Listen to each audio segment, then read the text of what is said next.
हरे कृष्णा। धन्यवाद। आवाज़ ठीक है? तो इस श्लोक में भगवान कह रहे हैं शुक्ल कृष्ण गति हेते जगता शाश्वते मते, कि इस जगत में शाश्वत जो मार्ग हैं, एक शुक्ल मार्ग है, दूसरा कृष्ण मार्ग है।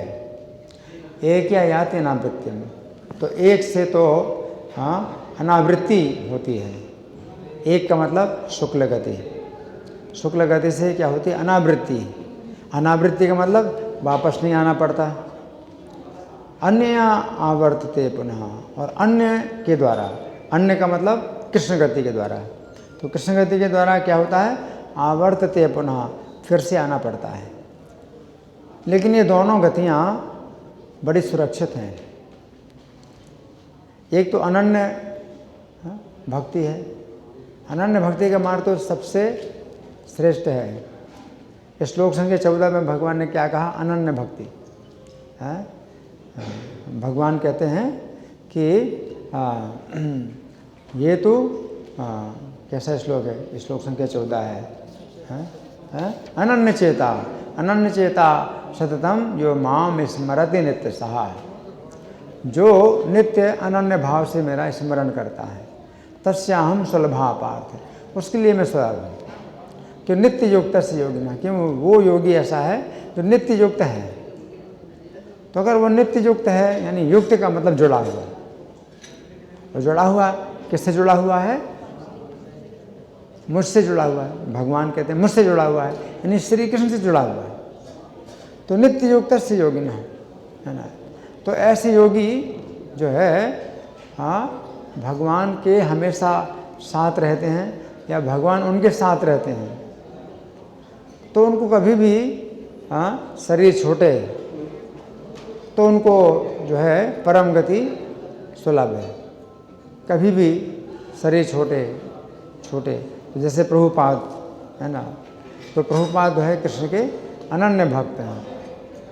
अनन्य भक्त का मतलब है अन्य की भक्ति नहीं करना, और अन्य का मतलब है और भी दूसरे देवता। तो 9वें अध्याय में भगवान कहते हैं ये प्यन्य देवता भक्ता यजन्ते श्रद्धयान्विता, जो दूसरे अन्य देवताओं के भक्त हैं, है ना।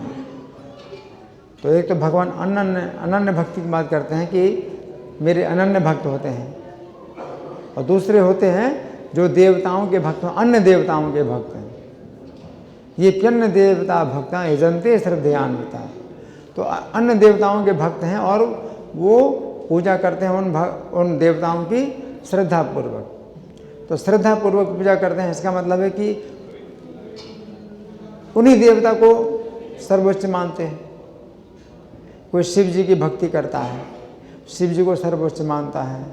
कोई देवी की भक्ति करता है, देवी को सर्वोच्च मानता है। कोई सूर्य की पूजा करता है, तो सूर्य को ही सर्वोच्च मानता है।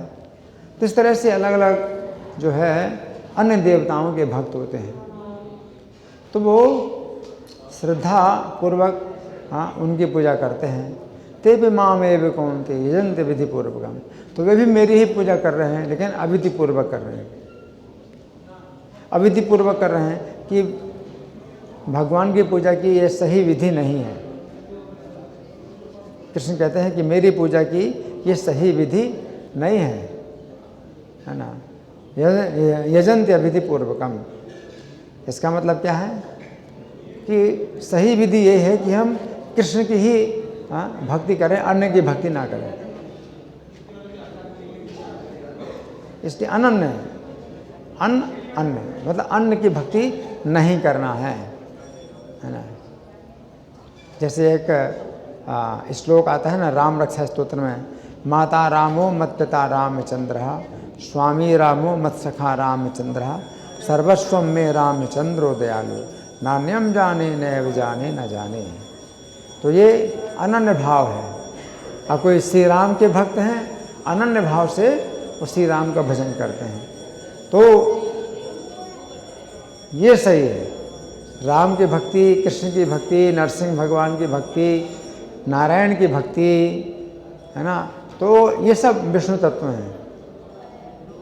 तो इनमें जो है अगर आप की भक्ति होती है कि अन्य को नहीं जानते, बस कोई नरसिंह भगवान की भक्त होते हैं तो और अन्य को नहीं जानते, राधा कृष्ण के भक्त होते हैं तो वे अन्य की भक्ति नहीं करते, राम के भक्त होते हैं तो अन्य की भक्ति नहीं करते। और या फिर अनन्य भक्ति में ये भी है कि हम नरसिंह की भी भक्ति करते हैं, राधा पार्वती राधा पार्वती की भी भक्ति करते हैं और सीताराम की भी भक्ति करते हैं।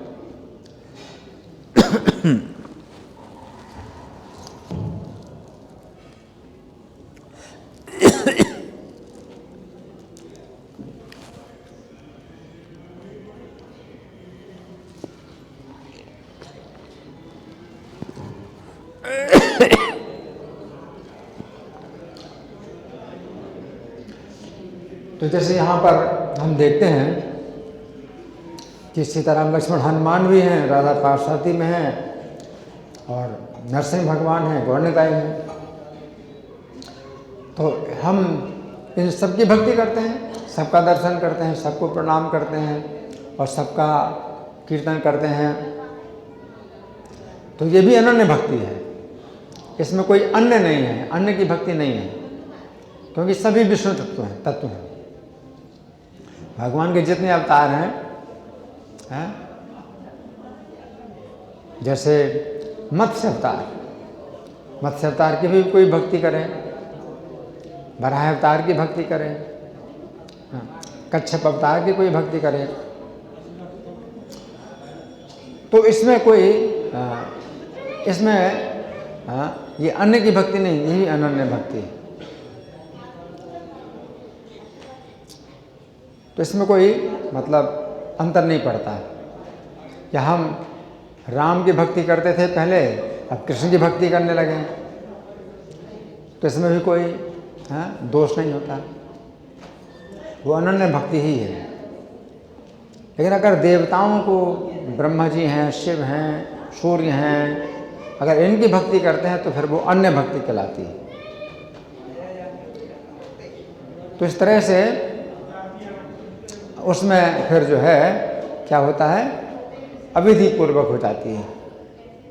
कृष्ण की भक्ति जो है फिर अनन्य भक्ति नहीं होती है, बल्कि भक्ति होती है लेकिन अविधि पूर्वक होती है। अविधि पूर्वक क्यों होती है? अन्य देवताओं के भक्त हैं और वो उनको ही सर्वोच्च अगर मान लें, तो भगवान की भक्ति हो रही लेकिन अविधि पूर्वक होती है। तो भगवान कहते हैं क्यों अविधि पूर्वक होती? अहम ही सर्वयज्ञ नाम भोक्ता चा प्रभुरेव चा, कि मैं ही समस्त पूजा का जो है भोक्ता हूँ और प्रभु हूँ।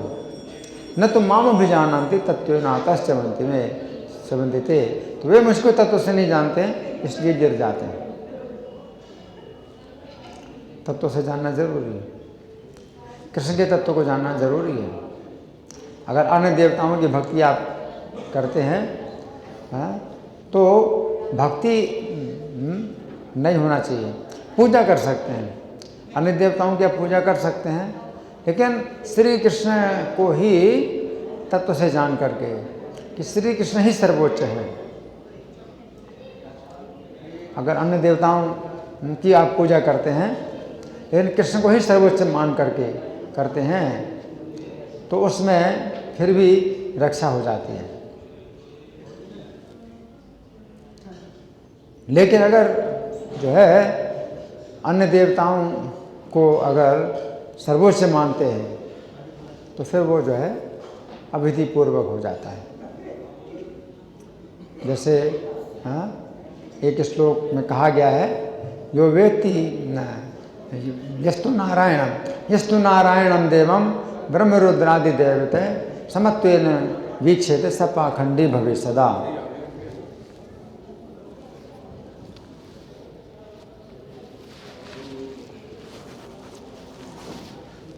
जो भगवान नारायण को यस्तु नारायण देवम ब्रह्मरुद्रादि देवते, ब्रह्मा और शंकर आदि देवताओं से अगर समान समझता है, भगवान नारायण को ब्रह्मा और शंकर के समान समझता है, ब्रह्मरुद्र समत्ति न वीक्षित सपाखंडी भविष्य, तो सदा पाखंडी है, तो सदा पाखंडी है, मतलब इतना कठोर ये कहा गया है ना।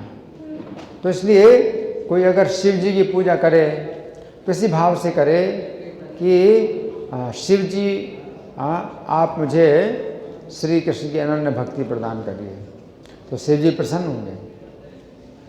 अगर आप शिव जी से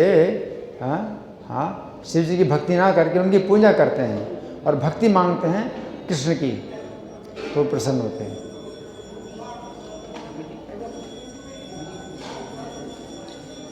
तो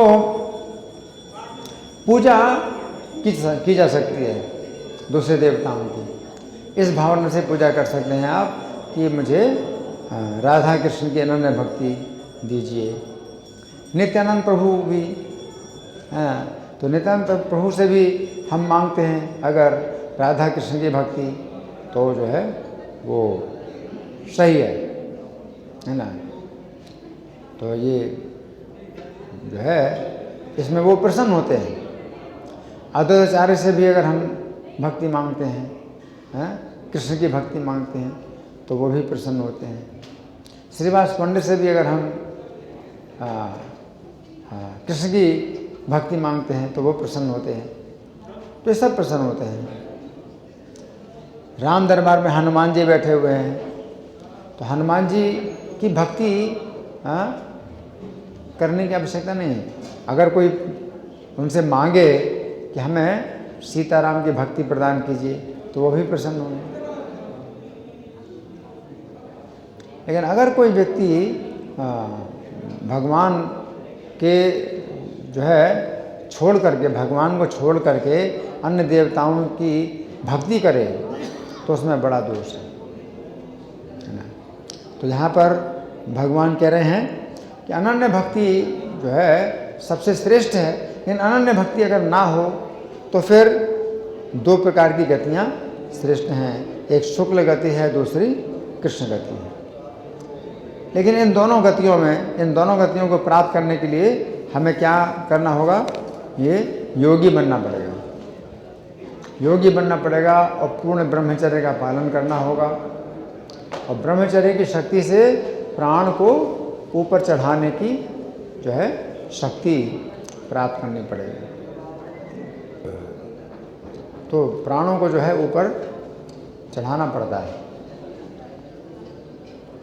तो ऐसे जो योगी होते हैं तो कृष्ण के अनन्य भक्त तो नहीं होते हैं, ये प्राण को ऊपर चढ़ा सकते हैं।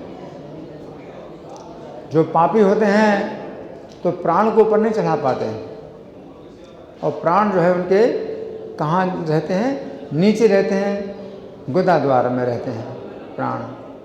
तो वो प्राण जो है निकलेगा, जब शरीर छोड़ते हैं तो प्राण निकलेगा नीचे के द्वारों से, या तो मल द्वार से निकलेगा प्राण, तो मल द्वार फट जाता है, मल छूट जाता है, या मूत्र द्वार से निकलता है प्राण, तो मूत्र द्वार फट जाता है, मूत्र छूट जाता है ना।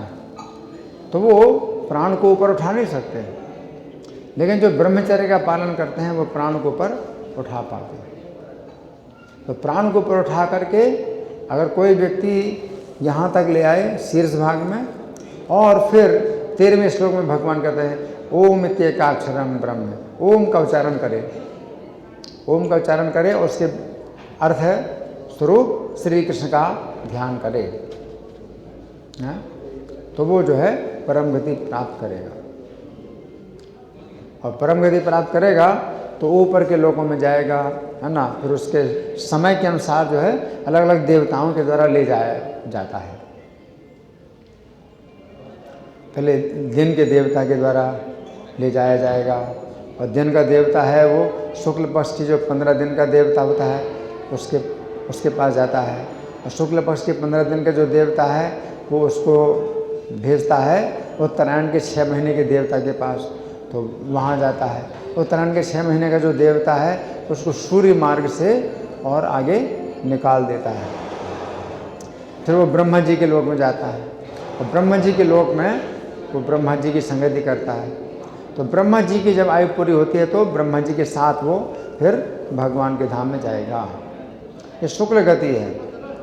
और कृष्ण गति में क्या है, वो भी यहाँ तक प्राण ले आता है, लेकिन उसकी इच्छा होती है कुछ भोग प्राप्त करने की, तो फिर प्राण छोड़ते समय वो कृष्ण का चिंतन नहीं कर पाता है, लेकिन तो भी अपनी इच्छा के अनुसार किसी लोक में जा सकता है, किसी भी लोक में जा सकता है और वहाँ के भोगों को भोगता है। तो ये दो प्रकार की गतियाँ अच्छी हैं। लेकिन कुछ योगी ऐसे भी होते हैं जो आजकल भी जाते हैं, हिमालय में तपस्या करने के लिए जाते हैं, हिमालय में तपस्या करने के लिए जाते हैं और उतना उनका ब्रह्मचर्य का पालन नहीं हो पाता कि प्राण को ऊपर उठा पाएँ, ऊपर ले जाए प्राण को। और वहाँ हिमालय में भी वो जो है इच्छा करते हैं, इसी पृथ्वी के भोगों की इच्छा करते हैं। तो पृथ्वी के भोगों की इच्छा करते हैं तो अमेरिका में जन्म लेते हैं या कहीं भारत में जन्म लेते हैं। तो हमारे एक महाराज हैं भक्ति सिद्धांत स्वामी महाराज, भक्ति सिद्धांत स्वामी महाराज एक हैं जो जयप्रताप महाराज के शिष्य हैं। तो वो बताते हैं कि पिछले जन्म में वे हिमालय में तपस्या कर रहे थे योगी के रूप में।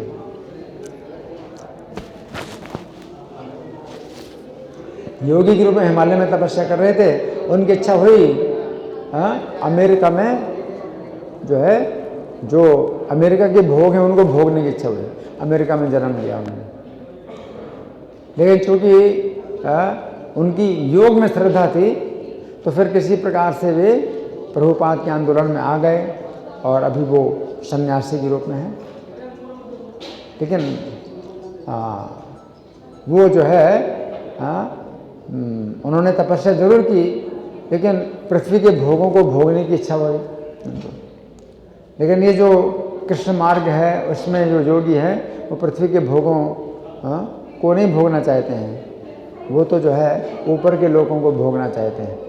उनको इतना पता है कि ऊपर के लोगों में वास्तव में भोग कुछ भोग सकते हैं। इस पृथ्वी में अगर आप भोग को भोगते हैं तो और रोग पैदा प्राप्त होते हैं। इस पृथ्वी में भोग भोगने के लिए ये मनुष्य का शरीर नहीं मिला। अगर आप भोगते हैं भोगों को तो आपको रोग प्राप्त होते हैं। उच्च लोगों में होता है कि आप भोगों को भोगते हैं तो आपके शरीर में कोई बाधा नहीं होती, लेकिन हाँ वहाँ पर भी समस्या क्या है, आपके पुण्य क्षीण हो जाते हैं और फिर गिरना पड़ेगा, फिर नीचे गिरना पड़ेगा। लेकिन तो भी चूँकि कृष्ण गति में उसने अपने प्राणों को रोका था और कुछ कृष्ण की भक्ति का थोड़ा उसको संपर्क मिला था, तो वो उतर के आता है, नीचे गिर के आता है, तो भी कृष्ण की भक्ति का कुछ उसको हिस्सा उसको प्राप्त होता ही है। तो इस प्रकार से वो जो है फिर भक्ति के मार्ग में आ जाता है। इसलिए दोनों गतियाँ अच्छी हैं।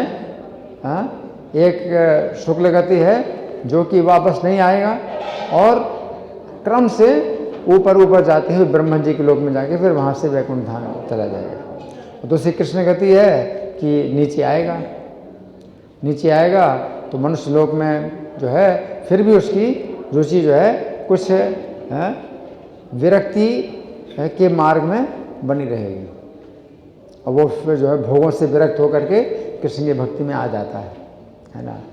तो ये भी अच्छी है गति। तो इस प्रकार तीन प्रकार की गतियाँ अच्छी हैं। एक कृष्ण की अनन्य भक्ति, फिर दूसरी कृष्ण गति और फिर तीसरी दूसरी शुक्ल गति और तीसरी कृष्ण गति, है ना। धन्यवाद। ग्रंथराज श्रीमद् भगवद गीता की जय, श्रील प्रभुपाद की जय, राधा पार्षार्थी ललिता विशाखा गौरताई सीताराम लक्ष्मण हनुमान प्रहलाद नरसिंह देव की जय। हरे कृष्णा।